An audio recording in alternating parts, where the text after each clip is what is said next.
Continuando con nuestro curso, hoy día vamos a tocar el tema la química del suelo.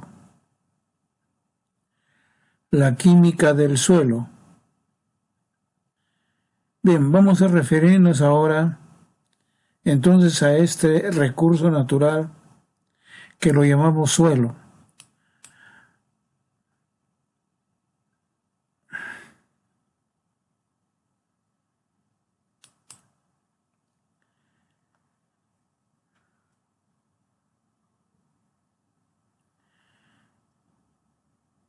Continuando con el desarrollo de nuestro curso Química Ambiental,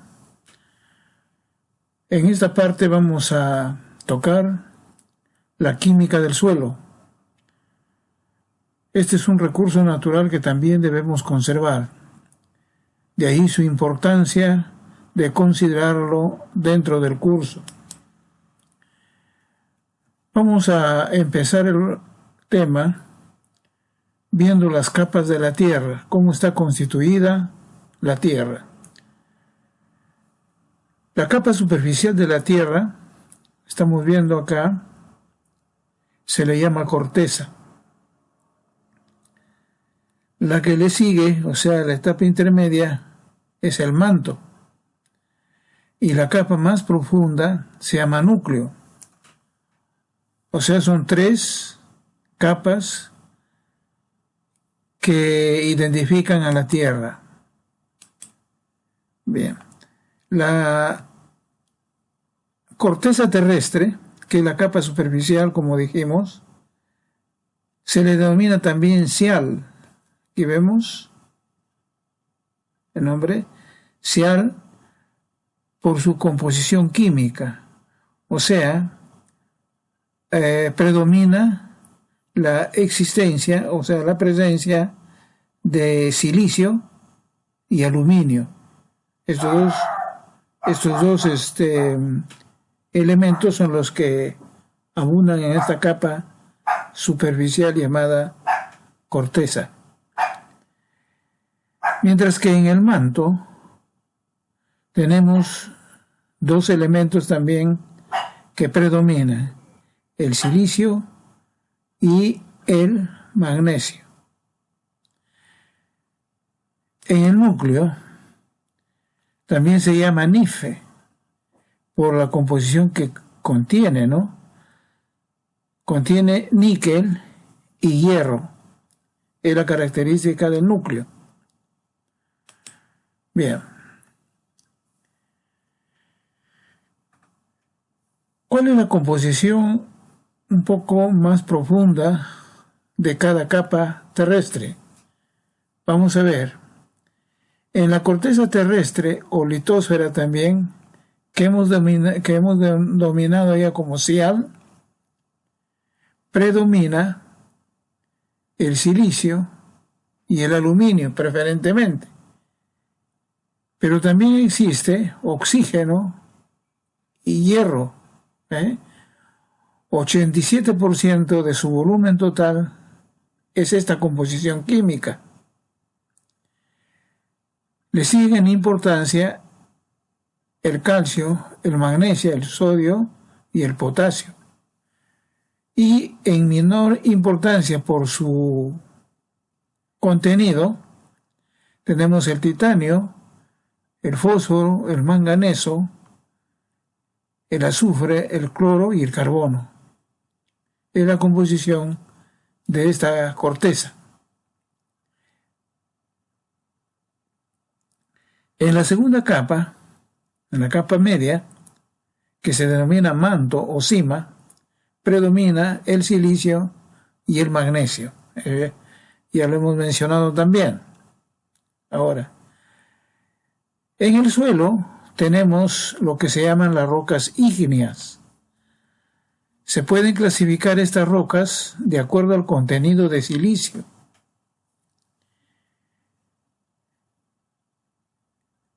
Si el óxido de silicio es mayor a 66%, estamos hablando de unas rocas ácidas, alto contenido de óxido de silicio.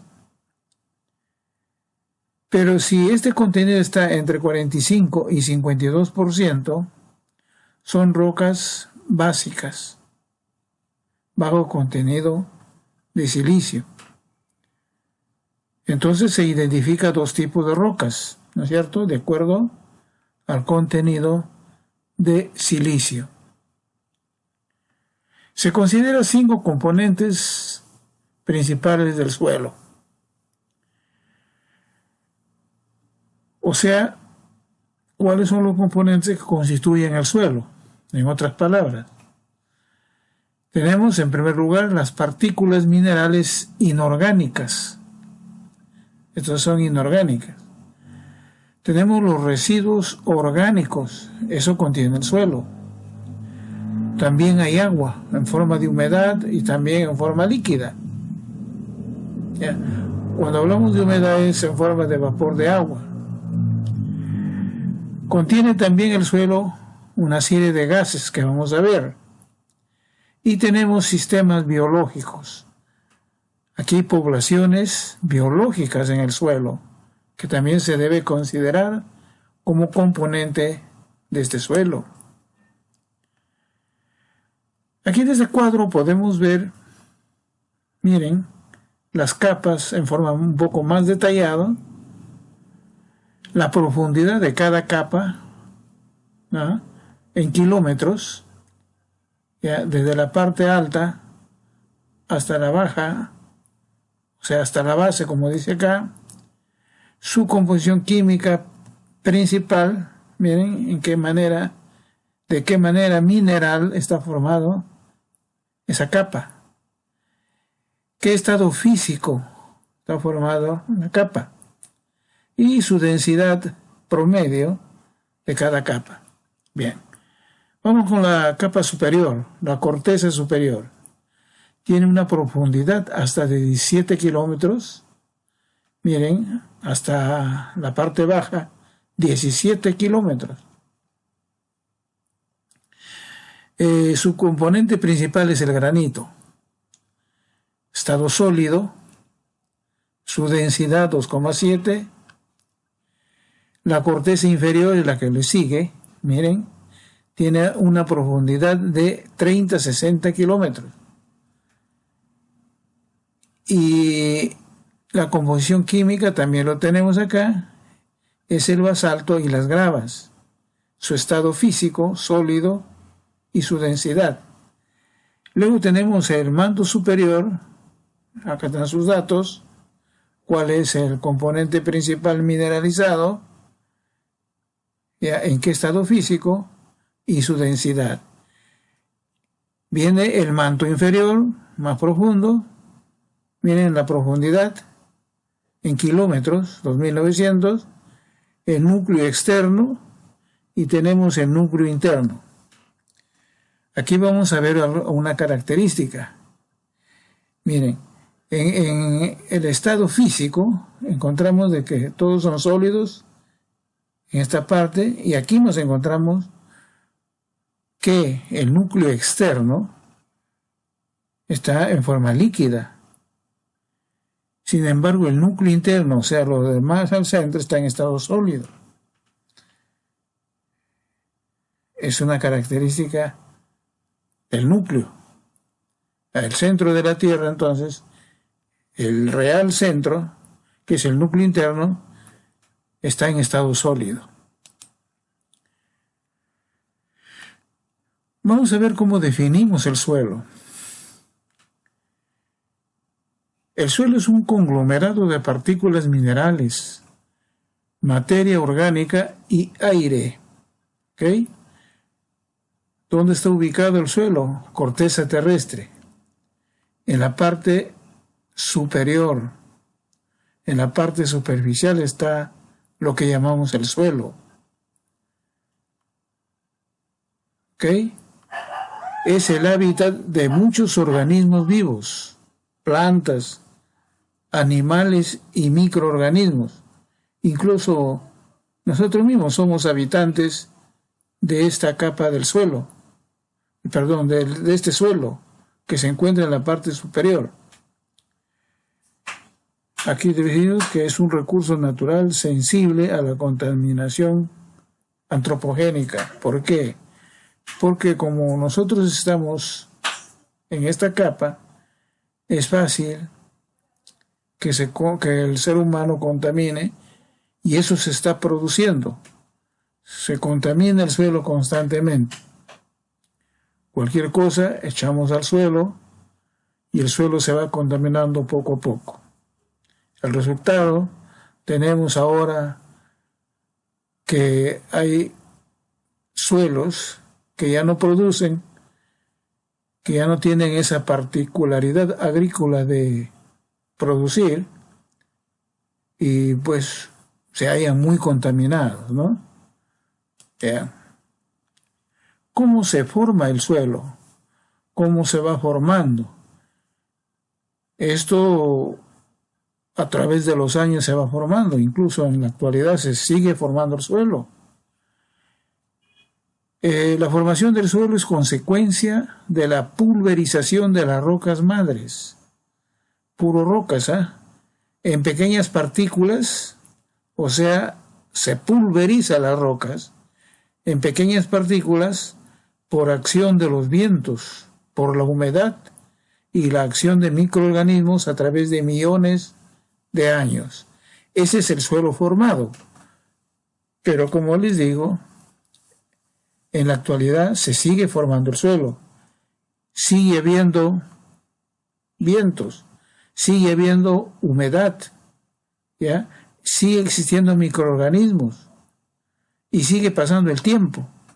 A ese fenómeno natural de formación del suelo se le llama también meteorización. ¿Okay? En la imagen podemos ver que está midiendo, miren, el espesor de esta zona, de este suelo. Está midiendo este señor. ¿Ya? Ahora, la formación de 1 centímetro de suelo es tan lento que puede tardar varios centenares de años. Solo 1 centímetro.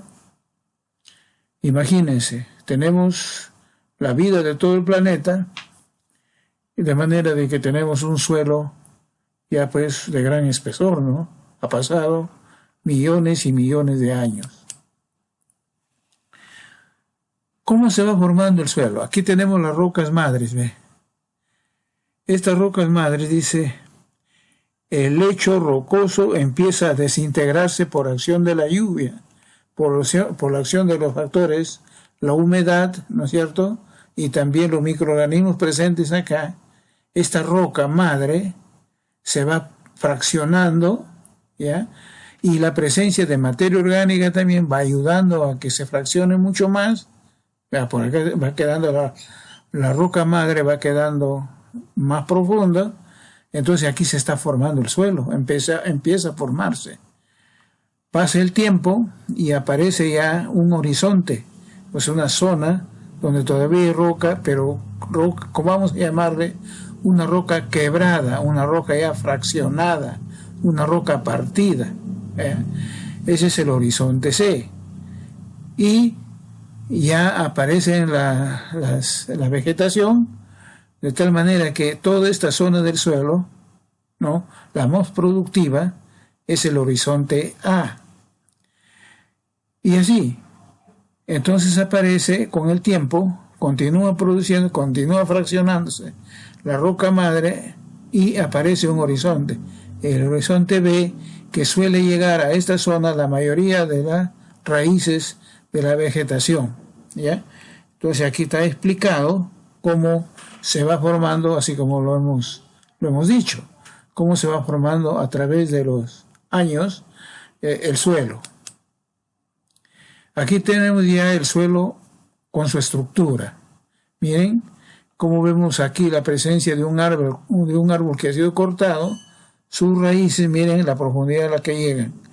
Un árbol grande de muchos años de vida, porque aquí ha sido cortado, puede llegar hasta la roca madre misma, las raíces. ¿Se dan cuenta? Pero mayormente se quedan en esta zona B, la mayoría. Aquí hay una actividad biológica, pero poca, ¿ya? Comparándolo con la actividad biológica que da en este horizonte. Entonces ya tenemos el horizonte A formado, el horizonte B también, y el horizonte C también formado, ¿ya? Y la roca madre que queda en la profundidad del suelo. Bien. El horizonte A es el más importante porque es un horizonte que da producción, ¿no? Sobre todo la vegetación y la vida encima de la vida animal, como estamos viendo acá, encima de este horizonte. ¿Qué es lo que dice acá? Horizonte A es la capa superior del suelo de unos cuantos centímetros de espesor. Puede haber también horizontes con metros de espesor, eso es variable. Es rica en materia orgánica, ¿correcto? Por eso es que se puede sembrar. Y en él se desarrolla la mayor parte de la actividad biológica del suelo. Eso es muy cierto. ¿Por qué? Porque hay vida, hay bastante vida en este horizonte. Un análisis promedio de este horizonte se da en esta tabla. Miren, el horizonte A tiene como materia mineral de mayor importancia, su composición es 45%. Luego le sigue la materia orgánica en un 5%, el agua en un 30% y el aire en un 20%. Esa es la composición promedio de este horizonte. Los otros horizontes casi no tienen mayor importancia porque no hay actividad del ser humano. En cambio, el ser humano aprovecha el horizonte A para desarrollar una actividad agrícola y poder satisfacer su necesidad alimenticia, y también los animales. Bien, composición del suelo ya en forma resumida: partículas minerales, material orgánico, agua y gases. De eso está formado el suelo. Las partículas minerales, gran parte del suelo tiene muchas partículas minerales. Miren, acá tenemos el nombre de cada partícula de acuerdo a su diámetro en milímetros o en pulgadas. Bueno, nosotros estamos acostumbrados más a leer en milímetros. Ve, los pedruscos son los más grandes, la partícula, mayor de 256 milímetros. Luego siguen los guijarros. Los guijarros están entre 64 y 256 milímetros. Va disminuyendo su tamaño del diámetro de partícula. La grava, lo tienen acá, en milímetros también. La gravilla, la arena gruesa, la arena fina, el limo, y la más finita es, miren, el arcilla, menor de 0,002 milímetros, es su diámetro de partícula. Entonces, de esta manera se clasifica las partículas del suelo. El material orgánico biomasa. Miren la biomasa que presenta el suelo. Gran variedad, ¿no? Muchas especies de animalitos, larvas que viven en el suelo. ¿Okay? Esto es materia orgánica. Esto es ventajoso. ¿Por qué? Porque cuando estos animalitos mueren, dejan materia orgánica para poder ser aprovechado por la vegetación. Es lo que sucede en nuestra selva peruana. Bien. El agua también es un componente del suelo. El agua se encuentra en el suelo en dos formas: agua adherida a partículas sólidas pequeñas por el fenómeno físico llamado adsorción. O sea, hay agua líquida que está absorbida en la superficie de cada partícula del suelo. Preferentemente en el horizonte A. Ahora, libre agua libre o agua subterránea que se encuentra en los horizontes B y C. Entiéndese por agua libre a agua en estado líquido sola, que se encuentra en la profundidad en el horizonte B y también en el horizonte C. También hay gases. El aire edáfico, o sea, el aire contenido en el suelo, se encuentra alojado en los poros de los horizontes A y B. Ahí hay aire y es distinto en muchos aspectos al aire atmosférico. Por ejemplo, el aire edáfico contiene solo 1.5% en volumen de oxígeno, pero es muy rico en CO2. ¿Ven? Entonces, el aire que está en el suelo contiene más CO2 que oxígeno. La presencia del alto contenido de CO2 se debe a los procesos de degradación aeróbica de la materia orgánica, los que consumen oxígeno y liberan CO2, especialmente en el horizonte A. Entonces aquí tenemos la materia orgánica, CH2O, así se representa la materia orgánica, con el oxígeno que se encuentra en el suelo, forma CO2 y agua. Entonces se incrementa la presencia de CO2 a expensas de oxígeno, del oxígeno que hay en el suelo. Una buena parte de este CO2 pasa a los horizontes profundos y llega a las aguas subterráneas, acidificándolos ligeramente al disolverse en ellas. El CO2 con el agua forma lo que se llama el ácido carbónico. El ácido carbónico, ya sabemos, como cualquier otro ácido, se suele disociar en sus iones. ¿Qué iones? Iones hidrógeno y iones bicarbonato. Entonces hay una acidificación ligera por la presencia de los iones hidrógeno. La acidez de estas aguas permite la disolución de carbonato cálcico y de otros carbonatos. Miren, entonces acá está el carbonato de calcio con los hidrógenos, miren, formados en esta reacción, forma lo que se llama el ácido carbónico más la presencia de calcio. ¿Okay?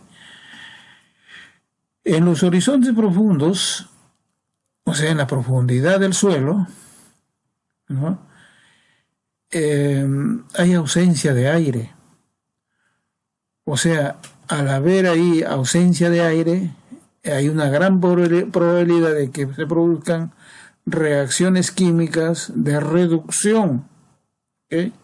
Entonces los productos son gases, normalmente gases que se producen bajo reacciones anaeróbicas.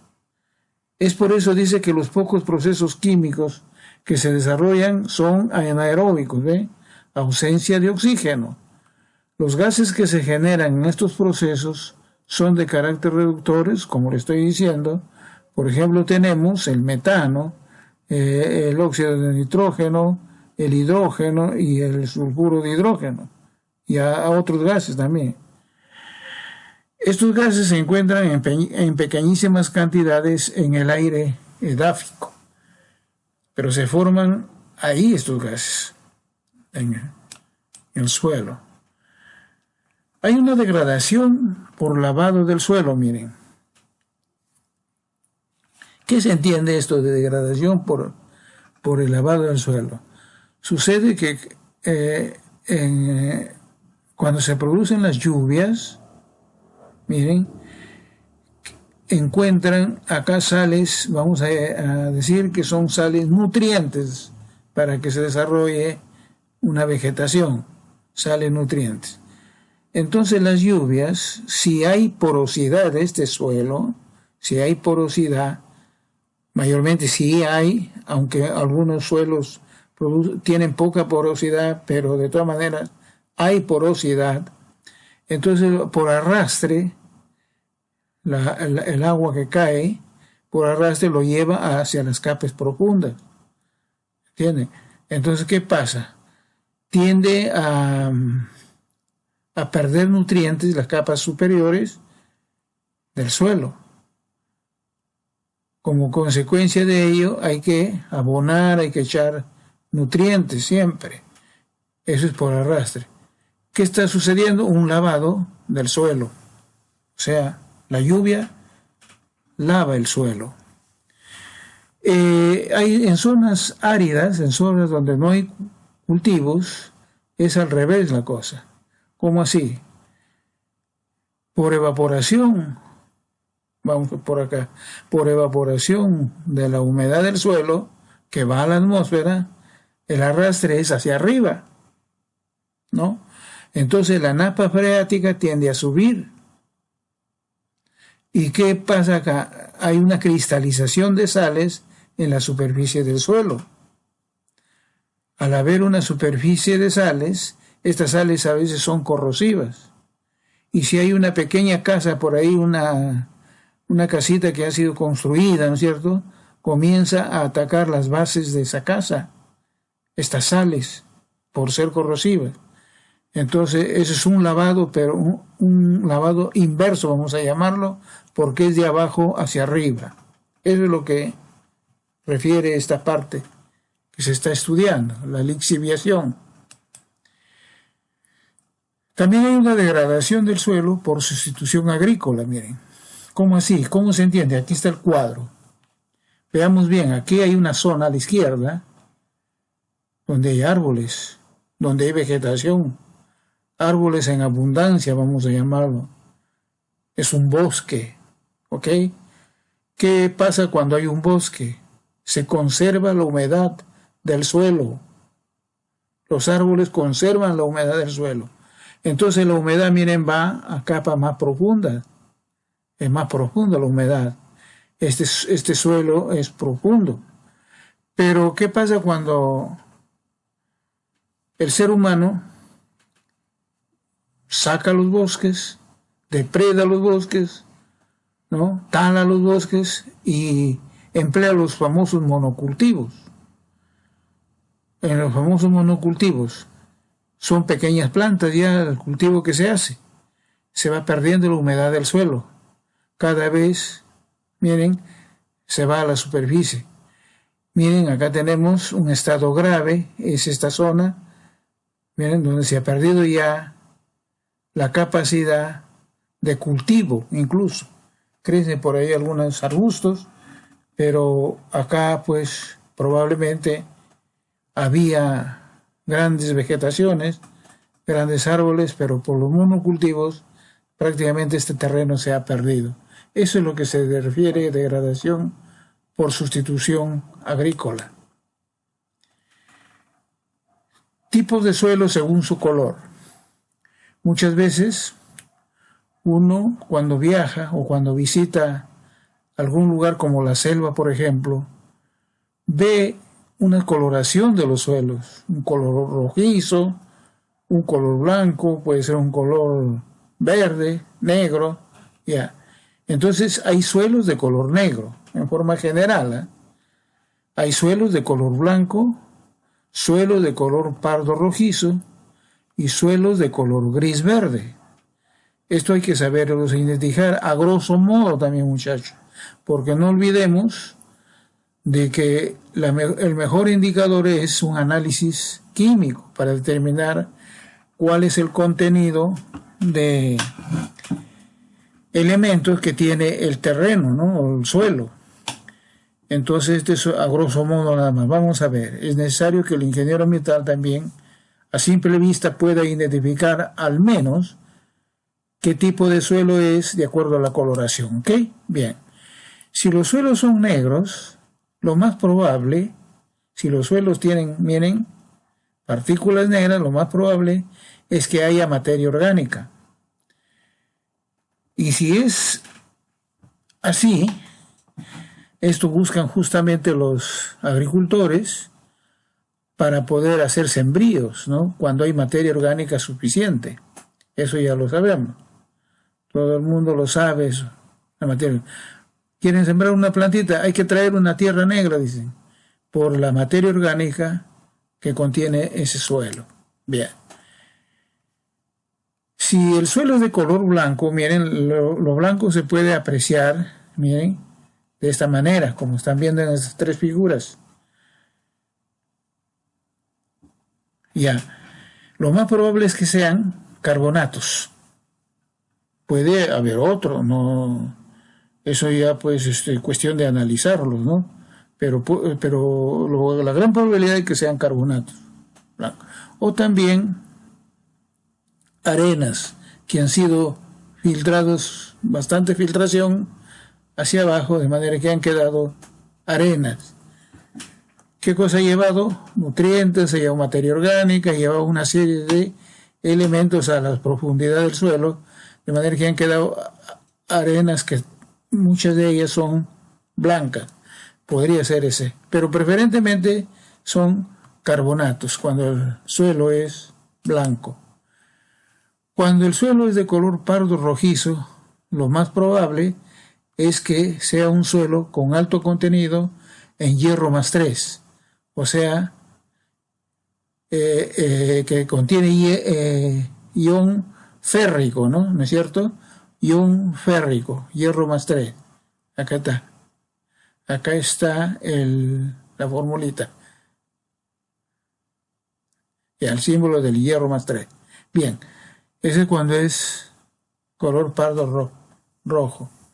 Ya, cuando vamos a Lima, no sé si se han dado cuenta, hay una zona antes de empezar a bajar a la cordillera, bastante rojo, incluso hay alguien que por ahí está extrayendo este suelo rojizo, le llaman ocre, no es otra cosa que óxido férrico, justamente lo que estamos ahorita conversando.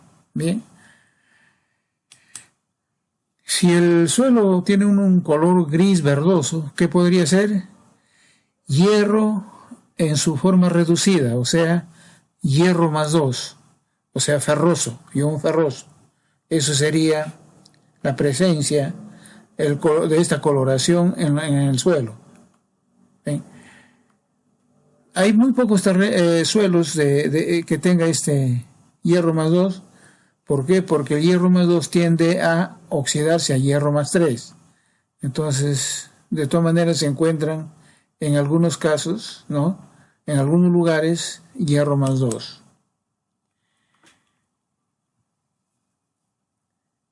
La vegetación, para que puedan vivir, necesitan de nutrientes. A esos nutrientes se les llama elementos esenciales del suelo, que debe tener el suelo para que se dé la vegetación. Dentro de estos elementos esenciales del suelo tenemos los macroelementos, los medioelementos, los microelementos y los microelementos especiales. Estos requieren casi todas las plantas, podría decirse, ¿eh? Como macroelementos es el el nitrógeno, el fósforo y el potasio. Medioelementos, que también son imprescindibles, en muchos casos, el calcio, el azufre, el magnesio, el cobre, el boro y el molibdeno. Como microelementos, que muchas plantas son exigentes, que debe haber microelementos, si no desarrollan simplemente el hierro, el manganeso, zinc, cobalto, selenio y yodo.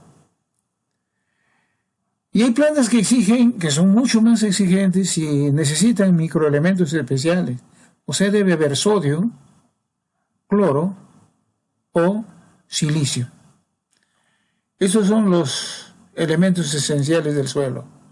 Puede haber otros componentes también. ¿Qué es un intercambio iónico? ¿Qué es un intercambio iónico? Veamos aquí. Esto es una raíz de cualquier planta, de cualquier vegetación. Una raíz. La raíz, de acuerdo a las lluvias que recibe, a la humedad que recibe la raíz, miren, se genera iones hidrógeno en la raíz. No olvidemos que el agua, por ejemplo, por sí sola nomás tiene una autoionización, o sea, se transforma en iones hidrógeno y iones OH. Eso ya lo hemos estudiado.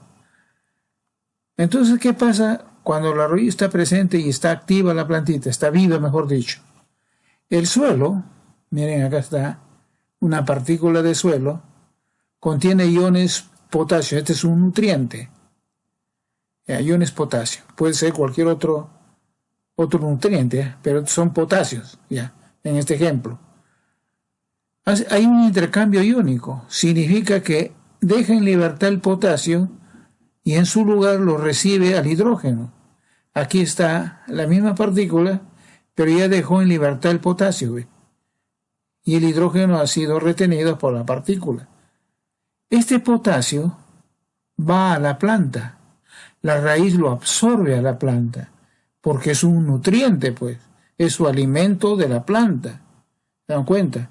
Entonces aquí tenemos la partícula de suelo soltando, liberando los iones potasio y recibiendo los iones hidrógeno en su lugar. ¿Ok? Entonces miren, a ese fenómeno se le llama intercambio iónico. Ahora, este fenómeno que conocemos con ese nombre, de intercambio iónico, se facilita aún más si el suelo está húmedo. O sea, el intercambio iónico es más fácil que se desarrolle con suelo húmedo que con suelo seco. Por eso es que la planta necesita un riego, además de contener el riego, los nutrientes que necesita la planta, también ayuda al intercambio iónico. ¿Ok? Entonces está bien explicado ya este cuadro que se refiere a este intercambio.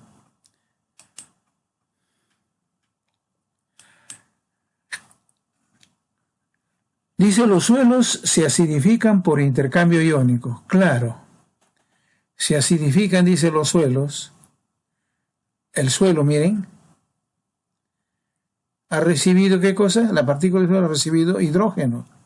Entonces, este suelo tiende a acidificarse.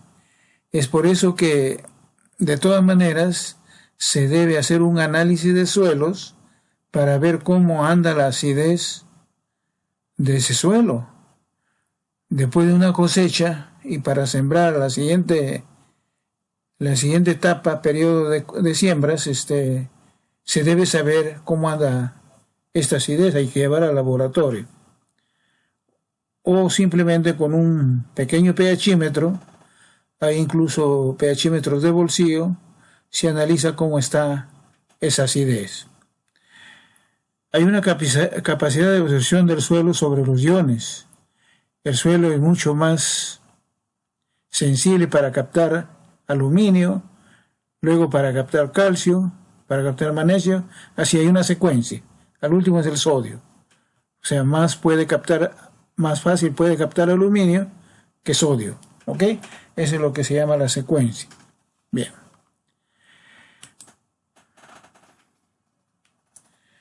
Miren, esta es la misma flor. Veamos este cuadro. Esta es la misma planta. Es la misma flor. Pero uno tiene una coloración y otra tiene otra coloración, la flor. Cuando el pH es ácido, toma esta coloración. Y cuando es alcalino o básico, toma esta coloración, fíjense. Diferentes, siendo la misma planta. ¿Qué significa esto? Que depende la acidez del suelo para poder obtener una producción de planta. Aquí nos está refiriendo a flores, pero también puede ser una menestra, ¿no? Una menestra más grande, una menestra más chiquita, así, o cualquier otro aspecto de la producción. Bien. Entonces, cuando sabemos de que hemos hecho la cosecha y necesitamos utilizar nuevamente ese suelo, habría que medir su pH.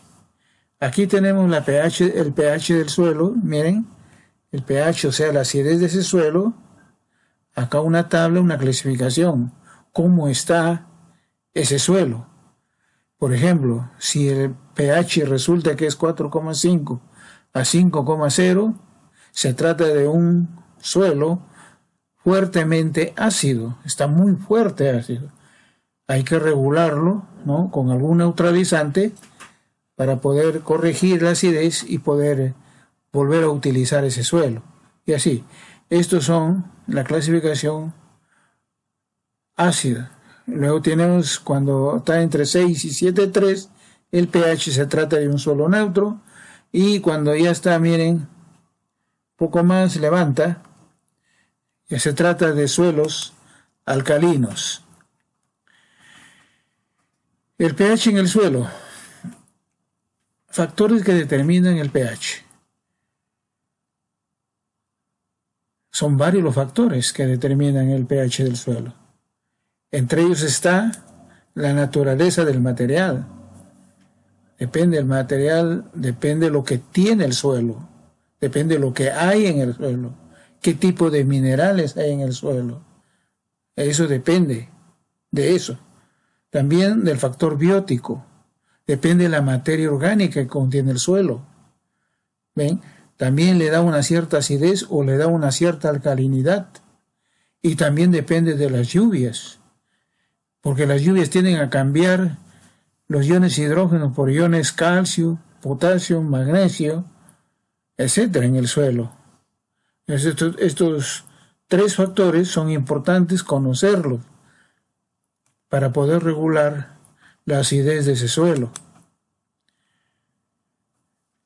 Y si hubiera problemas de acidez, ¿no?, o de alcalinidad, debemos modificar de acuerdo a la necesidad de la planta. Si una planta necesita un suelo ácido y después del análisis resulta que ese suelo es alcalino, habría que regularlo, habría que añadir un componente químico para poder mejorar ese suelo en lo que respecta a acidez y volver a utilizar ese terreno. Entonces, miren, el tipo de suelo. Si el suelo es alcalino, si el suelo es básico, entonces aquí tenemos lo que se puede añadir, miren, para poder neutralizar la alcalinidad excesiva de repente que tiene el suelo. ¿Ok? Aquí tenemos el azufre, más conocidos son sulfato de amonio, cloruro de amonio. Si el suelo te resulta que es muy ácido después de una cosecha, ¿cómo regularías ese suelo, su acidez? Aquí tenemos qué es lo que debemos echar. Ahora, ¿cuánto? Y a eso depende pues del ingeniero agrícola o ingeniero agrónomo que te diga cuánto de cada uno de estos componentes podrías echar a tu suelo para regular su acidez, porque es muy ácido. En forma general, o sea, aquellos componentes que venden y que no alteran la acidez del suelo, o sea, neutros, son neutros. Aquí tenemos una relación, ¿ve? Fertilizantes potásicos no alteran la acidez del suelo. De repente no necesitas, vas a sembrar una planta que tu suelo está ácido, pero que la planta quiere un suelo ácido, tú no necesitas echarle un neutralizante, sino un componente químico que no altere la acidez. Y así, cualquiera de estos. ¿Ok? Entonces tienes para elegir, primero determinando cuál es la calidad del suelo, cómo está el suelo, para saber qué añadir a ese suelo y poder regular su acidez.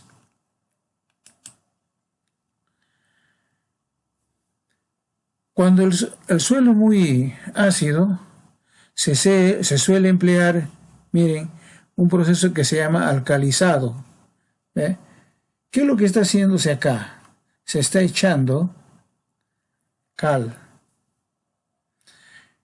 Químicamente hablando, eso está bien, porque el álcali, o sea, el óxido de calcio, va a neutralizar el suelo, va a bajar la acidez del suelo, no hay ningún problema. El problema está cómo lo añades ese neutralizante. Aquí lo están añadiendo óxido de calcio en polvo. Imagínense, esto va a la atmósfera y llega a estas casas en donde se supone habitan gente. Entonces están contaminando la atmósfera y estos están expuestos a este problema ambiental. El mismo chofer, el mismo personaje que trabaja acá, la persona, siempre llevan a veces algún par de ayudantes. Entonces el problema está cómo lo adicionan. Y la mejor manera, muchos agricultores emplean, es disolver el hidróxido de calcio con agua, disolver el óxido de calcio con agua para producir hidróxido de calcio. Y en forma de hidróxido de calcio ya lo añaden en estado líquido, lo añaden al suelo. Esa es otra forma de no contaminar la atmósfera. El suelo también se contamina con las basuras, mucha basura, especialmente en lugares de Lima donde hay una superpoblación. A veces los municipios no se abastecen para poder llevar a mejor lugar estos basurales y estos van contaminando poco a poco el suelo. Miren, de todas maneras también cuando se quema no solo contamina el suelo sino también la atmósfera. ¿Se dan cuenta? Los humos también son humos que salen de los tubos de escape de los carros, contienen componentes químicos que van malogrando los suelos y de igual manera la atmósfera, y la gente está expuesta a todo eso. Hay que tener en cuenta eso. Las descargas, especialmente de las grandes ciudades y de las industrias, descargas líquidas, entonces eso también afecta a los suelos, miren. También afecta. Estos pueden ser ácidos incluso, pueden ser demasiado alcalinos y generar una serie de problemas e inconvenientes ambientales, muchachos. Los plaguicidas afectan los suelos. También los plaguicidas matarán las plagas, pero malogran el suelo y también la atmósfera. Por ejemplo, uno del DDT. El DDT mata a las aves, ¿se dan cuenta? Insecticidas, el DDT. Los herbicidas, dice que es para matar las hierbas malas. Sin embargo, no se tiene en cuenta que gran parte del herbicida es absorbido por el suelo.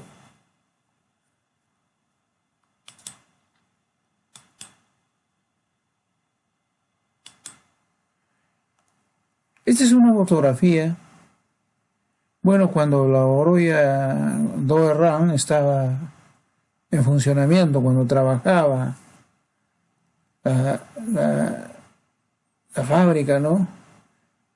Hace unos cuantos años atrás ya. Es una acumulación de escorias.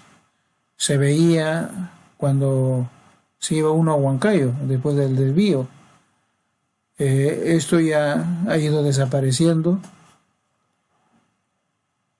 porque no hay actividad, ¿no?